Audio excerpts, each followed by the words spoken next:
I'm still a human. Like, all this has happened since I won the national championship, and I said the other day I haven't had peace since then. What's going on, YouTube? And as those, we're reacting to Angel Reese's post-game sob story about the hard knock life she's endured since becoming a millionaire student athlete and defeating Caitlin Clark in last year's women's NCAA championships. But before we react to it, like, share, subscribe, turn on your notifications, and share the content with your family, friends, colleagues, and peers so that they can ingest the Q pill as well. Let's get a dose of this shit.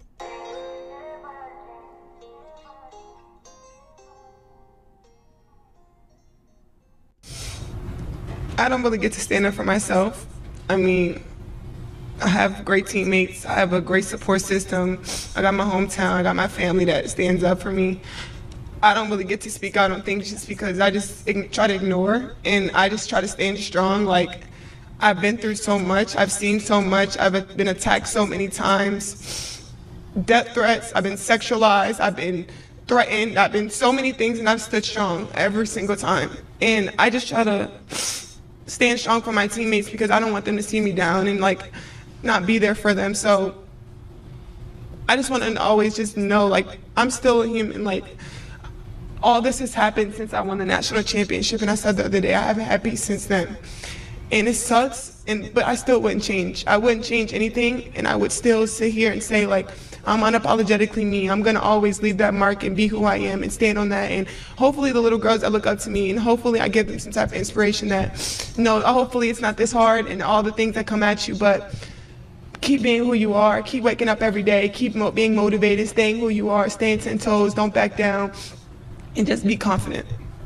Angel Reese's pieces, pouring her poor little heart out about what she's had to endure since she did this to Caitlin Clark in last year's national championship, and this year Caitlin Clark came back and they beat that ass. She took the podium, expressed how hard life has been for her. She's been sexualized, she's received death threats, people have talked mean to her.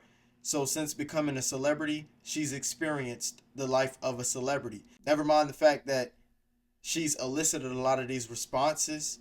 Never mind the fact that she's shown to be fiery on the court, talk shit, even had a clip of her last week just telling a coach of the opposing team to watch their mouth as they was going through the sportsmanship lines after the game. That's why my immediate reaction to this was apathy. I'm apathetic as hell. I'm indifferent. And do you know why? A lot of times I speak on how women behave in relationships and how they don't take accountability. Well, that appears to be something that is the standard default state of women when it comes to how they psychologically interpret and process information and react to their environments. For some reason, women are really good at doing and saying whatever they want. They'll punch reality in the face if they're upset with how reality is treating them. But the moment reality hits them back, they become victims. It's, oh, this is too hard. This stresses me out. I don't deserve this. This is why I say women are not cut to be in the spotlight. They're not meant to be famous. They can't handle the pressure. We just seen Lizzo say she was quitting music, and then she went back and changed up and say, oh no, she didn't mean the music. She was going to quit addressing the haters who had things to say. Women have heightened stress responses. This is why there's an all-time high in the levels of depression and anxiety and stress that women in the West are experiencing. Their hypothalamic pituitary adrenal axes can't handle pressure.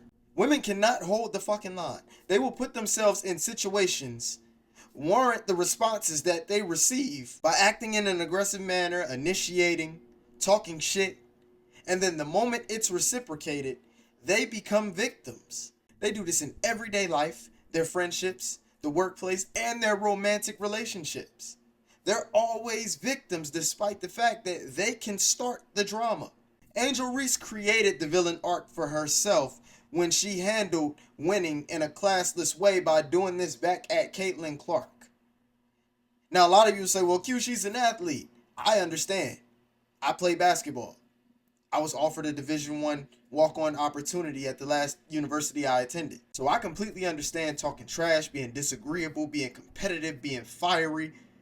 I understand. However, when the opposing athlete talks shit back to me, or I lose, or the audience boos me, or I feel like the refs are fucking me over, or I don't get my way, I don't play victim. I don't pretend that I didn't bring it on myself. I fully accept the consequences that come from what I do. Women don't seem to do that though. Somewhere between the negative consequences and the behavior that they demonstrate, they miss the correlation that this is cause and effect. They miss that correlation. That's because in the heat of the moment when they do something, they don't realize that what they do is going to have negative consequences. There's going to be things that transpire after what they did in a chain reaction that is going to upset them, but they somehow don't have the foresight to see this coming. So when it does, it smacks them in the face harder than they initially smacked it in the face, and then they're overwhelmed with stress and anxiety, and they become depressed, and they complain, and they attribute everything that they're experiencing to an external locus of control, as opposed to introspecting and reevaluating what they did that led to said outcome that they dislike. And this is typically how women respond. And it's on display right here in this post-game interview. Caitlin Clark didn't do all of this when she lost last year. And she was already in the spotlight. Angel Reese became famous for doing this to Caitlin Clark, for talking trash to Caitlin Clark. She welcomed all the public attention that she received, both negative and positive, because that's what comes with the territory. And I'm not gonna lie, she claims that she hasn't had peace since. Ma'am, you signed up for that. But according to all the posts on her social media and the things that she's been doing and the way that she's been living up her life, being involved with the athlete Cam Fletcher from Florida State, the vacations that she's been on, the endorsements, the deals, the ads, she seemed to have benefited quite nicely from the trajectory that she's experienced, has she not? Accountability is a foreign concept to women. Everything else is the world's fault. They rarely ever see what they did wrong or how they brought it on themselves. All they know is it's not fair, they don't deserve this, despite the fact that they often put themselves in situations that result in them experiencing whatever it is that they feel that they don't deserve. And you could say I'm being harsh. I don't give a fuck. I analyze human behavior, and I like to point out the hypocrisy in their actions. And today, Angel Reese's Pieces has exemplified that hypocrisy, that inability to see how she ended up in this situation.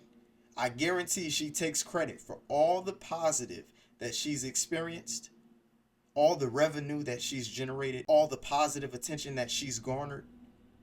She'll say that's all her. But the negative ramifications that has her sitting at this post-game interview, crying her eyes out, complaining about how hard life is, and how she's been unable to hold the line since she drew it, exemplifies exactly what I mean when I say women hate holding themselves accountable for the shit that they go through. I'll catch you guys on the next dosage of Q-Pill. Over and out.